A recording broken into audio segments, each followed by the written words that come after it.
Hello everyone and Happy New Year. Okay, sharing the screen now. Today I'll be talking about the yen and probably a bit of the euro as well. So I think there was this fund from Germany. I think Germany is implementing a massive 500 billion special fund. It is meant to overhaul the national infrastructure and strengthen defense, etc., etc. So this was in 2025, but the question is when will this be implemented? Now, when we look at the website I use, which is Trading Economics, let me just put this down. Okay, so when we compare the stats from the Germany side, now the reason why we compare the stats in Germany as well while looking at the Eurozone is because in the entire Eurozone itself, Germany holds one of the larger GDP portfolio over there. So Germany, France, Italy, they kind of lead the Euro's standing. And the question now is whether or not there will be a delay in the spending, because if there's a delay in the spending of this money, which was already planned for, it could lead to a weaker euro as growth expectations would then be downgraded. So we're looking really at what is happening in the policies in the euro region. And overall, euro is really one of the slightly more, I would say, most people trade the euro dollar, right? So currently, if you look at the dollar itself, the dollar has very volatile sentiment because of what's happening in the Trump, and it kind of hit the highest level against the dollar, I think, early 2021. And the Eurozone has weathered the majority of the energy crisis. And what has happened also is ECB has actually paused the rate cuts. So the ECB rate cuts are at 2.15 now, which is kind of paused, not very high as well. And if a strong euro comes in, it'll be a concern for the economy because this economy relies heavily on exports. So things like the European cars, like the German cars or French luxury items, things that are more expensive for foreign buyers. So what we're looking at is where the policies for the Europe region will go moving forward.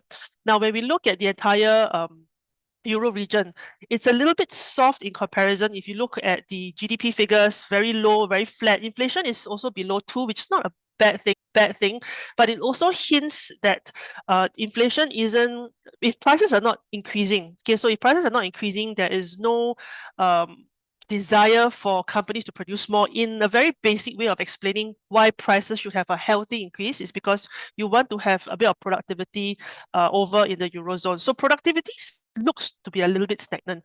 Now, although the unemployment figure 6.2 in the Euro region is actually pretty low in this sector, but if you compare it with other economies that are in a slightly faster recovery mode, the euro actually looks a little bit towards the softer side.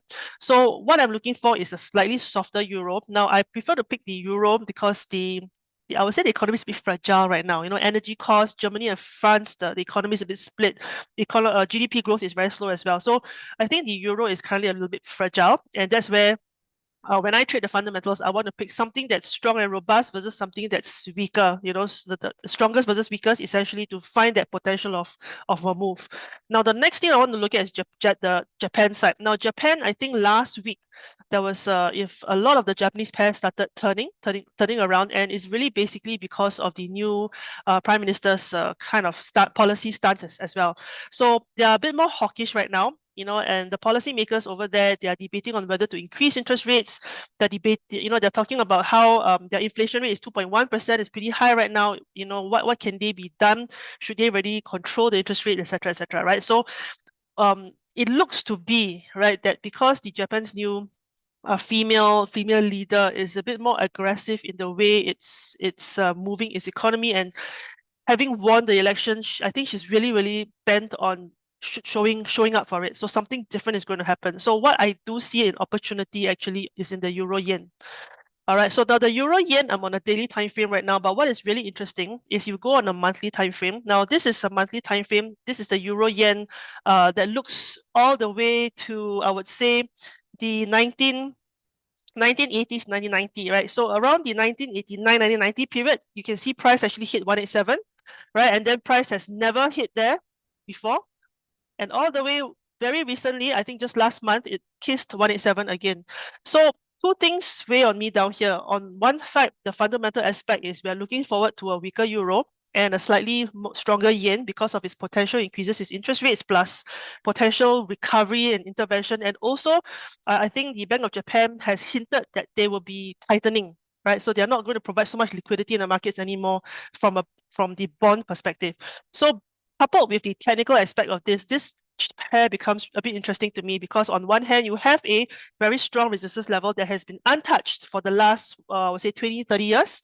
It has, if you kind of zoom out and look at this, it kind of looks like a double top if you look at from this period all the way to now. So if price, I would think the probability of price breaking above this is probably what, 20, 30%. So there's a higher probability that this price will be pretty strongly respected and rejected, and that is why Euro Yen is the currency pair that I'm looking at right now.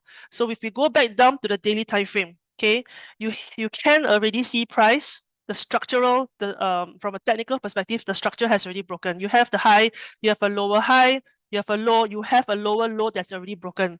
So very similar to Lloyd, I don't really like to chase the price. I would prefer price to retest, meaning come back up to a previous high, giving me a lower high from this, and then see whether we can find an entry from there. All right, so Euro Yen shorts is what I'm looking for. The other psychological factor is the 170 to 175 area. So basically it's this area over here. Now, this would be my first level of support, of strong support over a medium term. If the Bank of Japan continues its policies where it says that it really will increase interest rates in March or April, then I think there's a good probability that price will slowly meander down towards this level. And if it does break this level, maybe it'll touch this level. So this is somewhere like a medium to long-term plan on an overall basis over here. So Euro Yen short is definitely what I'm looking for in the short to medium term. And on another way to enter this is if you go to the shorter time frames, all right, because on the daily time frame, price has already broken the previous low over here. If price is so strong on the downside, it might not retrace back up. So we can probably find opportunities on the lower time frames like the H4, the 4 hours, or even the 1 hour to see whether price gives us a little bit of retracement before jumping on this pair. So the Euro Yen is something I'm looking at. Now, with a stronger yen, of course, we have to kind of have a peek at what the dollar yen is doing as well. Now, dollar yen, I'm not super a fan of holding the position because all the dollars are very volatile right now because of, just Trump being in power and, what's happening in the gold market. So the dollar is a very volatile currency pair. I don't like to hold it. I much prefer to trade it. Do I think there's room for dollar yen to go down? Yes, but my key level is to make sure that it can really healthily go below this level. And then once it cracks this level, then I'll be a bit more confident taking it downwards. So what I don't want to get is to get trapped when price is bonging around this level. Even holding the trade is not a good idea because the dollar can flip in any minute. Because at this point, is there a reason fundamentally for a weaker dollar? The answer is not quite. Fundamentally, in terms of GDP, in terms of interest rates, in terms of inflation, the data shows that the dollar is still robust. But sentiment starts to turn negative. So if one is saying positive, one is saying negative, I'd rather just stay out of it. So not going to hold this pair, but more just trade it if it pairs up with your strategies. We trade the dollar yen. Okay, not going to hold a particular direction, but the opportunity for a short is there if price can break certain levels over here. All right, so that's basically all I'm looking for. I'm looking for a healthier Japanese yen that has just about started turning. Looking for a potentially weaker euro. And I think the other currency pair that I'm actually looking at is the Aussie. But the Aussie, the difficulty I have currently is pairing the Aussie, right? What do I pair it with? Because although fundamentally it is interesting and I would prefer to go, for example, short the Euro Aussie, which does look like it has a little bit of room to go, but it's not enough room to want to again hold it for very long. Okay, so I do think the Aussie has a little bit of strength in it, and I've been talking about it for the last couple of weeks as well. But it just technically it doesn't look like a very nice place, so it's just wait and see for the Aussie pairs for me now. Although I think the Aussie is on the road to recovery, so that's all I have this week. So basically, I think it's really good that I think my yen strength actually pairs up with where Lloyd is looking at. So I'm glad the currency index has also paired up, and that's what we like in our analysis, to see confluences in what other traders are seeing as well. Because if Lloyd is seeing that technical confluence, I'm pretty sure around the world there will be many traders also coming to the same conclusion, and that's where we get our sentiment moves. All right, so one thing to clarify is that both Alexis fundamental and my currency index, as you can see that I look at my currency index on the weekly chart. Alexis fundamental is also can be looking at the very long term. So it doesn't mean that it's only available for the intraday traders or for the week ahead only. Sometimes it can hold its water for up to 2 weeks or more. Yeah. So this is for those of who have a new account holders who only trade the daily wave rider. Just take note of our analysis. It does work for the daily chart too. Right. So with that, won't be holding you all up. Happy Chinese New Year.